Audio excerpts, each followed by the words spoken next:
न्याय का सिद्धांत देश में कहाँ तक लागू हो रहा है, जिसकी वकालत। देखिए, जो ज्योतिबा फुले, सावित्रीबाई फुले युग बीत गया जब उन्होंने रिफॉर्म शुरू किए थे महिलाओं के लिए, समाज के लिए। आज पूरा देश लोहा मान रहा है, पूरा देश लोहा मान रहा है। अब तो धीरे धीरे तमाम राजनीतिक पार्टियां भी उनका नाम लेने लग गई है। तो 199 साल की से कहते हैं।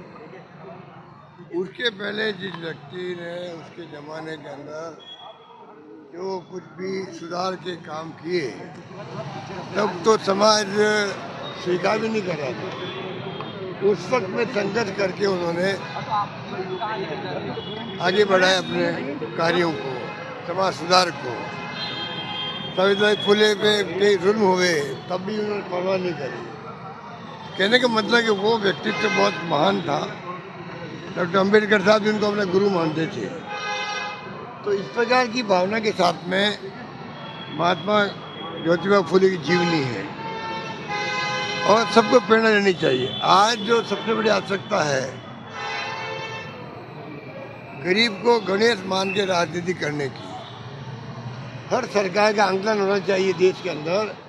और सरकारें सोशल सिक्योरिटी की तरफ ध्यान दे रही है, क्योंकि अमीर गरीब की खाई बहुत ज़्यादा बढ़ गई है, बढ़ती जा रही है। अमीर गरीब की खाई इतनी बढ़ती जा रही है, कोई कल्पना नहीं कर सकता, कोई कल्पना नहीं कर सकता, कल्पना के बाहर है। लोग 2 जून रोटी नहीं मिलती है, और एक तरफ जो धन का दुरुपयोग होता है दिखावे के अंदर, वो भी जनता के लिए होना चाहिए। तो महात्मा ज्योतिबा फुले हमें सीख देते हैं किस प्रकार समाज को आगे बढ़ाने में आपका योगदान होना चाहिए। हमारी गवर्नमेंट थी, अनेकों योजना हमने चालू की थी सब सोशल सिक्योरिटी के लिए, गरीब का भला हो, शिक्षा में, स्वास्थ्य में, और भी तरीके से कई योजना लागू करी थी। आज दुर्भाग्य योजना बंद हो रही है, इनको समझ में आ ही नहीं रहा है। तो प्रधानमंत्री जी खुद ने कहा था, वादा किया था चुनाव में, मेरा नाम लेके कहा उन्होंने कि जो योजना वो कह रहे बंद हो जाएगी, सरकार बदलेगी, तो मैं वादा करता हूँ कि अगर सरकार बदल जाएगी तो उनकी कोई योजना को बंद नहीं करेंगे।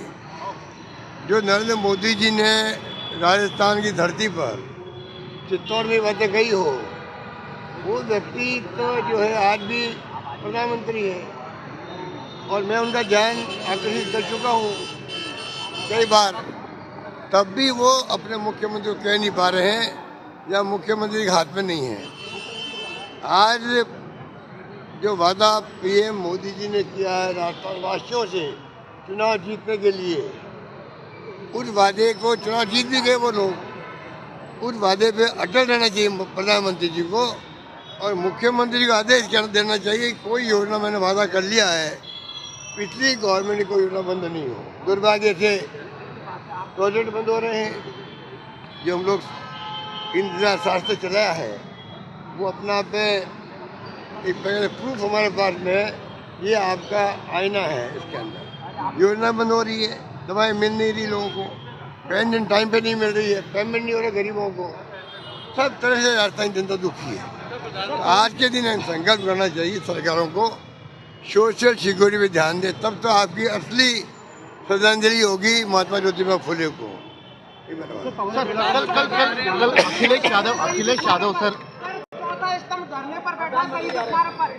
अखिलेश यादव कल बोल के गए हैं कि पर्ची की सरकार में विकास नहीं हो सकता।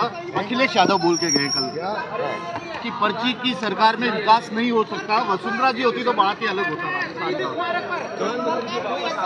उनकी बात में दम है, उनकी बात में दम इसलिए है कि पर्ची आ गई, सरकार बन गई, उसके बाद में जो गंभीरता दिखानी चाहिए थी मुख्यमंत्री जी को, वो दौरे करने विचार कर रहे हैं। काम कब करेंगे वो, काम कब करेंगे? आप बताइए, रोड दौरे चल रहे हैं। तो ये जो है उनको चाहिए कि आंकलन तो करे। मीडिया में छाए रहते हैं, क्योंकि मीडिया वाले दिल्ली में घबराए हुए हैं जैसे, वैसे यहाँ घबराए हुए हैं। उनको विज्ञापन चाहिए और इनको डर है कहीं विज्ञापन बंद नहीं कर दे हमारे। तो उस माहौल में ये राजस्थान चल रहा है। उनके जो एडवाइजर थे प्रेस के, उनका धंधा यही है, टेलीफोन करो, धमकाओ, ये न्यूज़ कैसे दी, ये न्यूज़ क्यों नहीं दी आपने। इस माहौल में मीडिया के भरते हुए रह रहे हैं, जबकि हकीकत बिल्कुल ही दूसरी है। हकीकत बिल्कुल दूसरी है। वो समझेंगे नहीं, वो तकलीफ वही पाएंगे। बीजेपी का घोषणा पत्र आया है, कल भरोसा है। बीजेपी का घोषणा पत्र आया है पश्चिम बंगाल के लिए।